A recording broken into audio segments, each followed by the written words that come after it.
जय जगन्नाथ।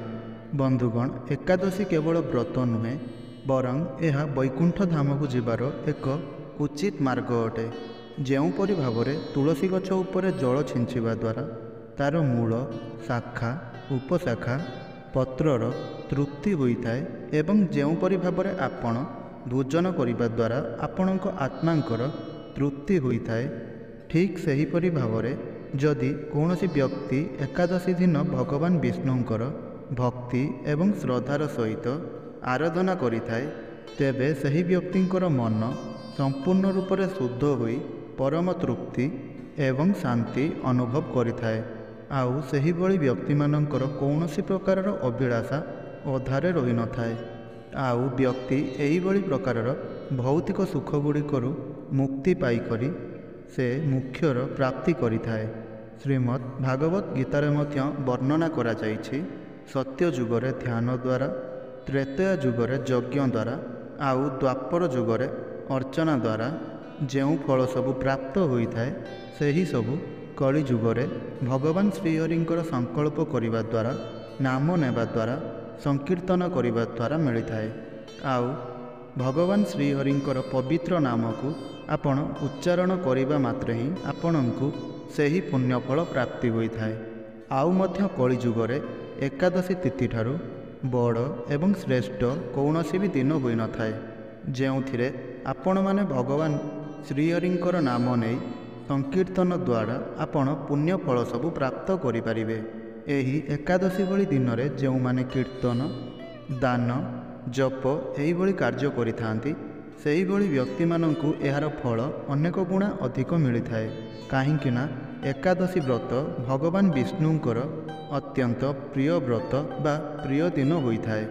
पवित्र एकादशी तिथि भगवान श्रीकृष्णंकर कथा आलोचना करिबा पई एक सर्वश्रेष्ठ दिन होता है, जहाँ प्रति मास शुक्ल पक्षर 11 दिन रे पड़िथाए।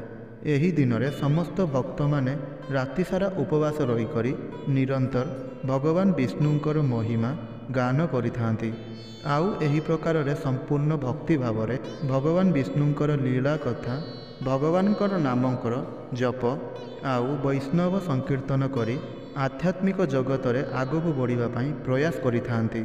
जहार पुण्यफल स्वरूप व्यक्ति एही जन्म रे नुह बरं तार समस्त जन्मर पाप गुड़िक नष्ट हो जाए।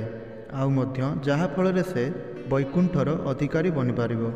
आउ ठीक सेहीपरि एक एकादशी जहाँ आश्विन मासरे कृष्ण पक्षरे पड़ुथिबा इंदिरा एकादशी होता है, जहाँकि बहुत जल्दी आसवा जाउछि। आउ एही एकादशीर पालन करिबा द्वारा व्यक्ति तार निज सहित पूर्व पीढ़ी मानकर मध्य उद्धार करिपारिबो। एहा पितृपक्षरे पड़ुथिबा एक विशेष एकादशी अटे। आश्विन मासरे पड़ुथिबा इंदिरा गांधी एकादशी संपर्क में यह कहुए जे ଯେଉଁ भी व्यक्ति एही एकादशी को पालन करिथाए सही व्यक्तिंकर समस्त पाप तो नष्ट हो जाइथाए। हेले एही एकादशीर पालन करिबा द्वारा उचित पुण्यफल द्वारा सही व्यक्ति तार पूर्वज एवं पूर्व पितृपुरुष मानंकु उच्च गति प्रदान करिपारिबो। आउ मध्य इंदिरा एकादशी एथिपाई विशेष अटे कारण यह पितृपक्षरे पड़िथाए। जदि आपण आपणकर पितृपुरुष मानकर उद्धार करिबा पई कौनसी विशेष उपाय करिबा पई चाहुछंती तेबे आपणको एही इंदिरा एकादशी पालन करिबा निहाती आवश्यक। एही एकादशी को जदि आपण पालन करी ताहार फल को आपण आपणकर पितृपुरुष मानंकु प्रदान करुछंती तेबे एहाठारु बड़ पुण्य आपणको पई आउ किछि भी होई परिबो नाही। तो बंधुगण, एबे जानंतु एही वर्ष इंदिरा एकादशी केबे पड़ुअछि आउ एहार पालन आपण किपरि करिवे। एही वर्ष आश्विन मासरे कृष्ण पक्षरे पड़ुथबा इंदिरा एकादशी 28 सेप्टेम्बर शनिवार दिन पालित हेबा पई जाउछि। एही दिन ब्रह्म मुहूर्त हेउछि प्रातः 4:42 एवं सूर्य उदय हेबा पई जाउछि सकाळ 6:18।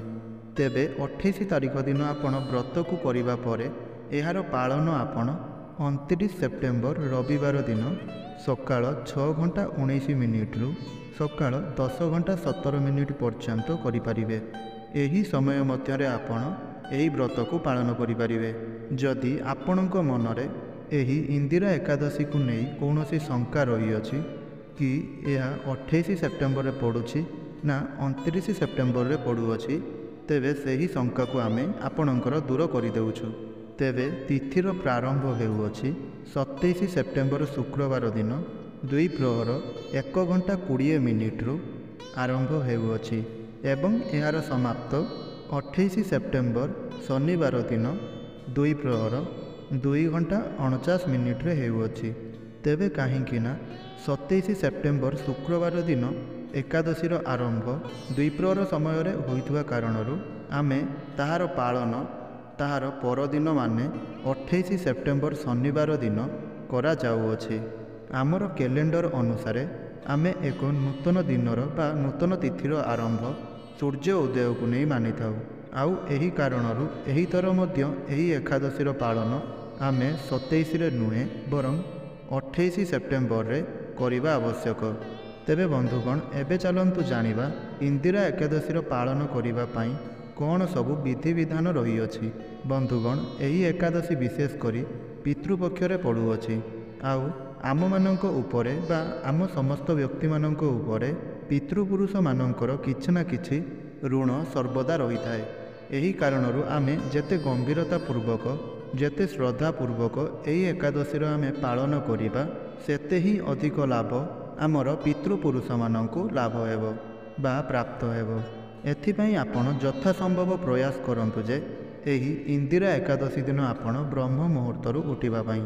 ଆଉ ସ୍ନାନ ଇତ୍ୟାଦି କାର୍ଯ୍ୟ ସାରି ସମ୍ପୂର୍ଣ୍ଣ ରୂପରେ ଆପଣ ସ୍ୱଚ୍ଛ ହୋଇ ଆପଣଙ୍କର ଘରେ ହେଉ କିମ୍ବା ଭଗବାନ ବିଷ୍ଣୁଙ୍କର କୌଣସି ଏକ ମନ୍ଦିରକୁ ଯାଇକରି ଆପଣ ତାଙ୍କର ଦର୍ଶନ କରନ୍ତୁ। ଆଉ ଭଗବାନଙ୍କର ମଙ୍ଗଳ ଆଳତି କରନ୍ତୁ। ଆଉ ଏହାପରେ ଆପଣ ଭଗବାନଙ୍କର ସମ୍ମୁଖରେ ବସି ହାତରେ ଅଳ୍ପ ଗଙ୍ଗାଜଳ ନେଇ ଏକାଦଶୀ ବ୍ରତର ସଂକଳ୍ପ ନିଅନ୍ତୁ। ଆଉ ଭଗବାନ ବିଷ୍ଣୁଙ୍କ ପାଖରେ ଆପଣ ପ୍ରାର୍ଥନା କରନ୍ତୁ ଯେ, ହେ ପ୍ରଭୁ, ମୁଁ ଆପଣଙ୍କର ପ୍ରସନ୍ନତା ହେତୁ ଏହି ଏକାଦଶୀ ବ୍ରତର ସଂକଳ୍ପ ନେବା ପାଇଁ ଯାଉଅଛି। କୃପା କରି ଆପଣ ମୋତେ ଆପଣଙ୍କର ଶରଣକୁ ନିଅନ୍ତୁ। ଆଉ ମୋର ପିତୃପୁରୁଷମାନଙ୍କୁ ମଧ୍ୟ ଆପଣଙ୍କର ଭକ୍ତି ଆପଣଙ୍କର ଆଶୀର୍ବାଦ ପ୍ରଦାନ କରନ୍ତୁ। ଏହି ପ୍ରକାରର ସଂକଳ୍ପ ଆପଣ ନେଇସାରିବା ପରେ ଆପଣଙ୍କ ଘରର ସମ୍ମୁଖରେ ଥିବା ତୁଳସୀ ଚଉରା ନିକଟକୁ ଯାଆନ୍ତୁ ଏବଂ ତାହା ଚାରିକଡ଼େ ପରିକ୍ରମା କରନ୍ତୁ। ଆଉ ମଧ୍ୟ ଆବଶ୍ୟକତା ଅନୁସାରେ ତୁଳସୀର ମୂଳରେ ଆପଣ ଜଳ ଅର୍ପଣ କରନ୍ତୁ। ଆଉ ମାତା ତୁଳସୀଙ୍କର କମ୍ ସେ କମ୍ 3 ଥର ପରିକ୍ରମା କରନ୍ତୁ। ଆଉ ମଧ୍ୟ ସେଇଠାରେ ବସି ଆପଣ ହରେ କୃଷ୍ଣ ହରେ ରାମ ଏହି ମହାମନ୍ତ୍ରର ଜପ କରନ୍ତୁ। ଏହି ଏକାଦଶୀରେ ଆପଣ ଯେତେ ଅଧିକ ଜପ କରିବେ, ସେତେ ଅଧିକ ମାତ୍ରାରେ ଫଳ ଆପଣଙ୍କର ପିତୃପୁରୁଷମାନଙ୍କୁ ପ୍ରାପ୍ତ ହେବ। ଏଥିପାଇଁ ମନେ ରଖନ୍ତୁ, ଏହି ଏକାଦଶୀରେ ଆପଣ 16, 25 କିମ୍ବା 32 ଥର ହରେ କୃଷ୍ଣ ମହାମନ୍ତ୍ରର ଜପ କରିବାର ସଂକଳ୍ପ ନିଅନ୍ତୁ। ଆଉ ତାହାର ଫଳ ଆପଣଙ୍କର ପିତୃପୁରୁଷମାନଙ୍କୁ ଅର୍ପଣ କରନ୍ତୁ। ସମ୍ପୂର୍ଣ୍ଣ ଦିନରେ ଆପଣ ଶ୍ରୀମଦ୍ ଭାଗବତ ଗୀତାର ପାଠ କିମ୍ବା ଶ୍ରବଣ କରିପାରିବେ। ଏକାଦଶୀ ଦିନ ଆମେ ଉପବାସର ପାଳନ କରିଥାନ୍ତି, ଯେଉଁଥିରେ ଆମେ କୌଣସି ପ୍ରକାରର ଖାଦ୍ୟ ଖାଇବା ଉଚିତ ହୋଇନଥାଏ, ଯେମିତିକି ରୁଟି, ଚାଉଳ, ଅଟା, ଡାଲି, ପନିପରିବା, ଚଣା ଏହିସବୁ ବ୍ରତମାନଙ୍କରେ ଖାଇବା ଅନୁଚିତ ହୋଇଥାଏ। କେତେକ ଲୋକମାନେ ଏକାଦଶୀ ତିଥିରେ ସମ୍ପୂର୍ଣ୍ଣ ରୂପରେ ନିର୍ଜଳ ବ୍ରତ ମଧ୍ୟ ରଖିଥାନ୍ତି। ଆଉ କେତେକ ଲୋକମାନେ ଦୁଧ, ଫଳ, ଜଳକୁ ନେଇକରି ସଂକଳ୍ପ କରିଥାନ୍ତି। ଆଉ ମଧ୍ୟ କେତେକ ଲୋକମାନେ ଏକାଦଶୀ ପ୍ରସାଦ ସାଥିରେ ରଖିଥାନ୍ତି। ଯଦି ଆପଣ ଚାହାନ୍ତି ଏହି ଏକାଦଶୀ ବ୍ରତରେ ଆପଣ ଦୁଧ, ଜଳ, ଫଳ, ପ୍ରସାଦ ଏହିସବୁର ସେବନ ଆପଣ କରିପାରିବେ, ହେଲେ ଆପଣ କେବେ ବି ଅନ୍ନର ସେବନ କରିବେ ନାହିଁ। ଆଉ ଏକାଦଶୀର ପରଦିନ ଆପଣ ନିର୍ଦ୍ଧାରିତ ସମୟରେ କୌଣସି ବ୍ରାହ୍ମଣଙ୍କୁ ଆପଣଙ୍କର ଘରକୁ ଡାକନ୍ତୁ। ଆଉ ଭଗବାନଙ୍କୁ ଅର୍ପଣ କରିଥିବା ଭୋଜନ ବା ପ୍ରସାଦକୁ ତାଙ୍କୁ ଖାଇବା ପାଇଁ ଦିଅନ୍ତୁ। ଆଉ ତାଙ୍କୁ ଖାଇବାକୁ ଦେଇସାରିବା ପରେ ଆପଣଙ୍କର କ୍ଷମତା ଅନୁସାରେ ତାଙ୍କୁ କିଛି ନା କିଛି ଦାନ ଧର୍ମ କରନ୍ତୁ। ଆଉ ଭଗବାନଙ୍କ ନିକଟରେ ବସି ସେହି ପ୍ରସାଦକୁ ଆପଣ ଭଗବାନଙ୍କୁ ଅର୍ପଣ କରି ଆପଣଙ୍କର ପିତୃପୁରୁଷମାନଙ୍କ ପାଇଁ ଭଗବାନଙ୍କ ନିକଟରେ ପ୍ରାର୍ଥନା କରନ୍ତୁ। ଆଉ ତାହାପରେ ସ୍ୱୟଂ ଆପଣ ନିଜେ ଏହି ଏକାଦଶୀ ବ୍ରତର ପାଳନ କରନ୍ତୁ। ଆଉ ପାଳନ କରିବା ପାଇଁ ଆପଣ ଭଗବାନଙ୍କୁ ଅର୍ପଣ କରିଥିବା ଭୋଜନ ବା ସେହି ପ୍ରସାଦକୁ ନିଅନ୍ତୁ। ଏହି ପ୍ରକାରରେ ଆପଣ ଇନ୍ଦିରା ଏକାଦଶୀର ସମ୍ପୂର୍ଣ୍ଣ ଶ୍ରଦ୍ଧା ଏବଂ ନିଷ୍ଠାର ସହିତ ଯଦି କୌଣସି ବ୍ୟକ୍ତିଙ୍କର ପୂର୍ବଜମାନଙ୍କର ଅକାଳ ମୃତ୍ୟୁ ହୋଇଥାଏ ତେବେ ସେହି ବ୍ୟକ୍ତିଙ୍କର ପୂର୍ବଜମାନଙ୍କର ଉଦ୍ଧାର ଏହି ଏକାଦଶୀ ବ୍ରତ ଦ୍ୱାରା ହୋଇଥାଏ। ତ ବନ୍ଧୁଗଣ ଦେଖନ୍ତୁ, ବର୍ତ୍ତମାନ ଶ୍ରାଦ୍ଧ ପକ୍ଷ ଚାଲୁଅଛି।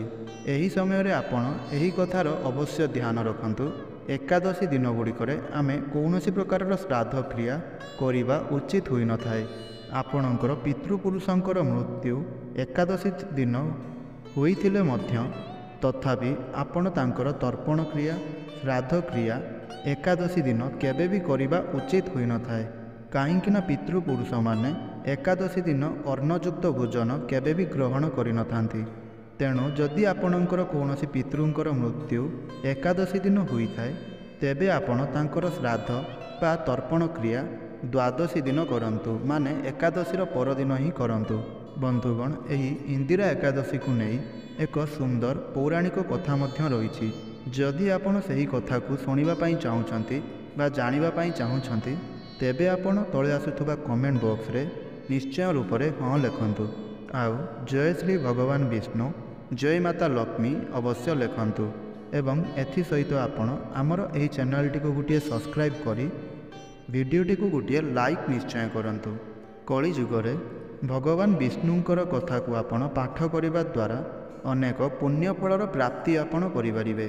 ଯଦି କୌଣସି ବ୍ୟକ୍ତି ଏକାଦଶୀ ବ୍ରତର ନିନ୍ଦା କରିଥାଏ, ଅପମାନ କରିଥାଏ ତେବେ ସେହିଭଳି ବ୍ୟକ୍ତିଙ୍କର ଆଧ୍ୟାତ୍ମିକ ଜୀବନର ନାଶ ହୋଇଯାଇଥାଏ। ଏକାଦଶୀ ତିଥି ମନୁଷ୍ୟକୁ ଭକ୍ତି ପ୍ରଦାନ କରିଥାଏ, ଯାହାକୁ ଆମେ ପାଳନ କରି ଅନ୍ତତଃ ଶୁଦ୍ଧ ଭକ୍ତିକୁ ପାଳନ କରି ପ୍ରାପ୍ତି କରି ଆଧ୍ୟାତ୍ମିକ ଜୀବନରେ ପ୍ରବେଶ କରିଥାନ୍ତି। ତେବେ ବନ୍ଧୁଗଣ, ଯଦି ଆପଣମାନେ ଆପଣଙ୍କ ପିତୃପୁରୁଷମାନଙ୍କର ମୁକ୍ତି କରିବା ପାଇଁ ଚାହୁଁଛନ୍ତି ତେବେ ଆପଣ ପ୍ରସ୍ତୁତ ହୋଇଯାଆନ୍ତୁ ଏହି ଇନ୍ଦିରା ଏକାଦଶୀର ପାଳନ କରିବା ପାଇଁ। ତେବେ ଆଜିର ଭିଡ଼ିଓଟିକୁ ଏଇଠି ରଖୁଛି। ପୁଣି କଥା ହେବା ଆଉ ଏକ ନୂତନ ଭିଡ଼ିଓ ମାଧ୍ୟମରେ। ଜୟ ଜଗନ୍ନାଥ।